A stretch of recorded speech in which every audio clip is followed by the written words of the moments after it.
Hey folks, Tom Cagley and Jeremy Willits here to talk to you about the 9 core principles of work intake, which we cover in our book, Mastering Work Intake, available from J. Ross Publishing. Good work intake requires that all 9 of these principles are present in some way, shape, or form. The first of those principles is prioritization. Do you know whether or not you're working on the piece of work that's the most valuable, that can bring your organization the correct value when it needs it at the right time? All of that good stuff. That's prioritization. Has to happen in a systemic way. The second principle is control, and that word might, sound a little harsh, but the reality is that work needs to follow a defined path as it gets to an organization or a team. You mean it can't just flow in from anywhere, Jeremy? Well, they can, but then you'll deal with the ramifications, Tom. Well, and so principle three is transparency.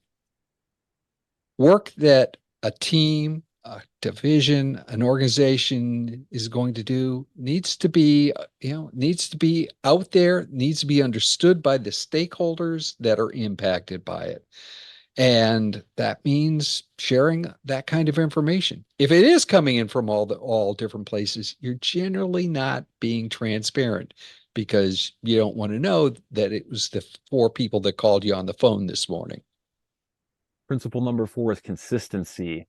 We love policies and processes. One of the reasons we put policies and processes in place is because we want consistency and we crave consistency. That's a critical element in the work intake equation. You have to have policies and processes in place to govern how work gets to the backlog. Number 5 is frequency. I don't think any of us would gainsay the fact that we live in a dynamic world with dynamic economy. Our businesses are changing all the time. If we just deal with work intake in one way and just a fire and forget kind of manner, then very frankly, we'll either be doing the wrong thing or we'll be ignoring it and just doing anything that we want. Number 6 is preparation. Getting ready and getting work ready so that it can be decisioned is a process. You have to have work prepared so that the people that we pay to make decisions about whether to do work or not can make those decisions about whether to do work or not. The next principle is respect, and it's respect for the people, your teams, your organization. It's respect for the process. You can't just wing it or just think of it as a check the box scenario. It is important, and you have to think of it that way.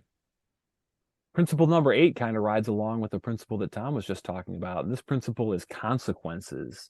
There have to be ramifications when the queue gets jumped. There have to be ramifications for violating work intake processes.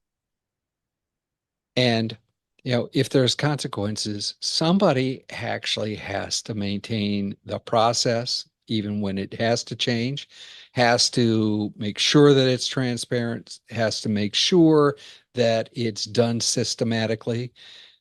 And that's ownership. So somebody needs to own it. And it's not everybody needs to own it.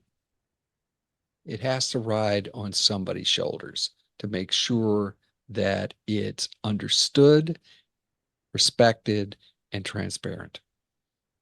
So there you go. Those are the 9 core principles of work intake. Remember, for work intake to be good, all 9 of those principles have to be present in some way, shape, or form. If you want to know more about work intake, check out our book. We wrote a book on the topic. We cover the 9 core principles in depth in the book. We're also running a maven.com workshop on the topic of work intake. You can go there to that website, check out our course description, our landing page that describes what we're going to teach in the workshop.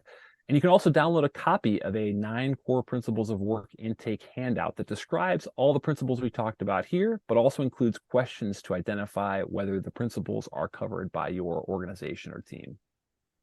If you don't get work intake right, you're probably going to have a hard time with getting any work really done.